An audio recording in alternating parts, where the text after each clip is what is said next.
He's Professor Orephus. Professor Orephus! For God's sake. Kimmy, have you seen Professor Orephus? Professor? Oi! Oh, is it me? It's you! Come on!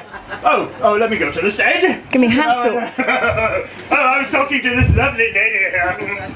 Wonderful ladies. Oh, the front row is wonderful, isn't it? Do you want the mic? Oh, certainly, thank you. Oh, she touched me. And I felt my heart go wild. Good evening. I am Professor Orephus Crack.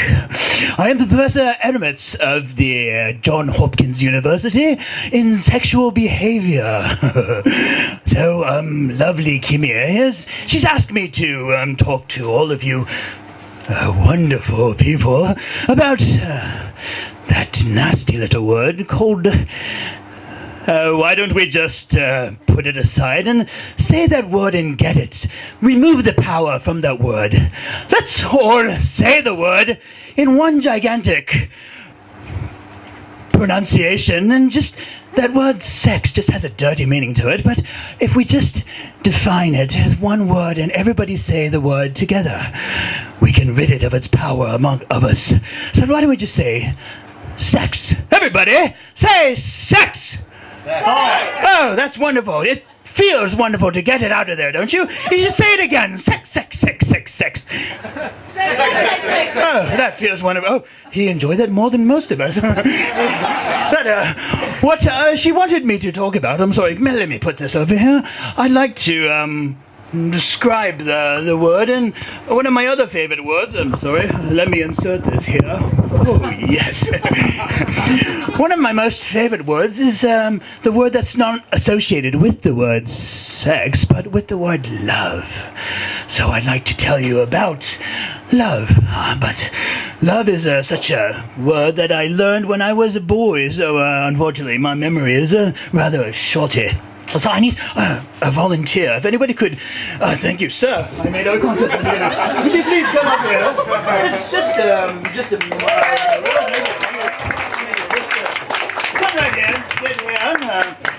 Actually, I'm going to tell you my story, and if you could help me out to jar my memory, by any time I touch your shoulder, you could say a word that could inspire me and make my brain lucid again.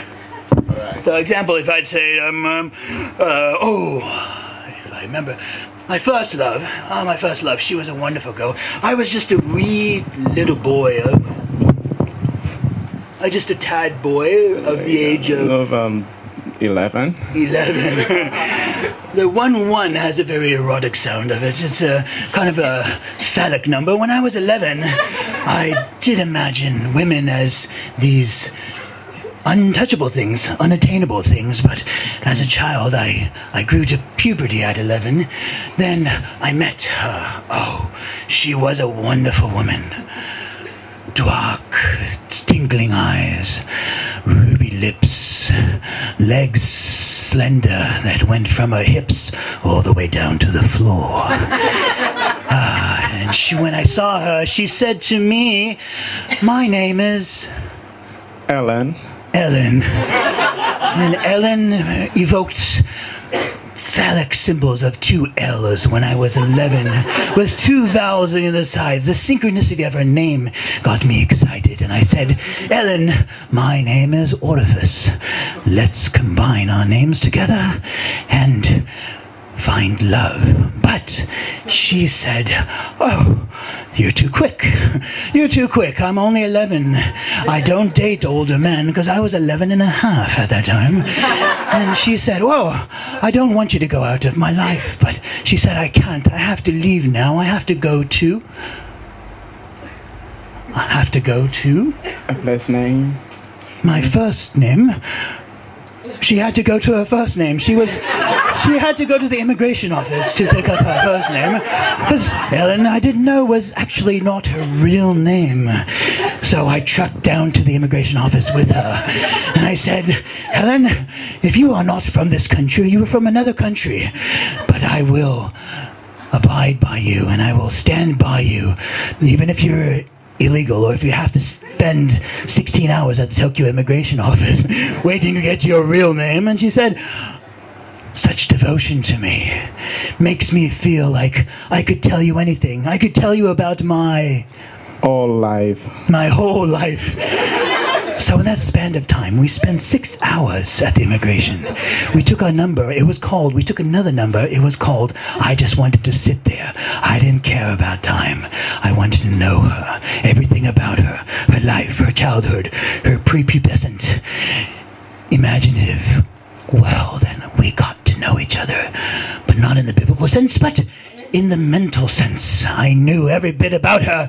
I knew that her favorite color was Red. red, as was mine. I knew her favorite animal was A panda. a panda, and so was mine.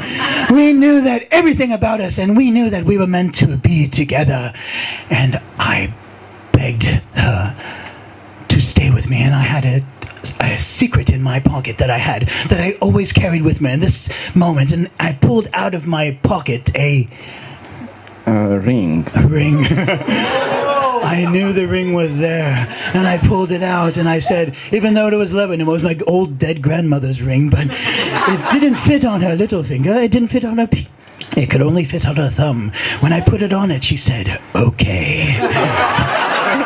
Since that day, Ellen and I have been in love, but unfortunately tonight she wasn't able to come tonight because she had a suffering disease.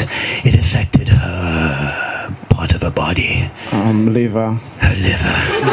Yes, I tried to feed her. I tried to give her chicken liver and many kinds of food to try to make it better, but unfortunately, poor Helen succumbed to liver damage. That was the first love of my life, and I want to share that part of love with you. So, if you ever find that love, that bond, that connection, don't let it go.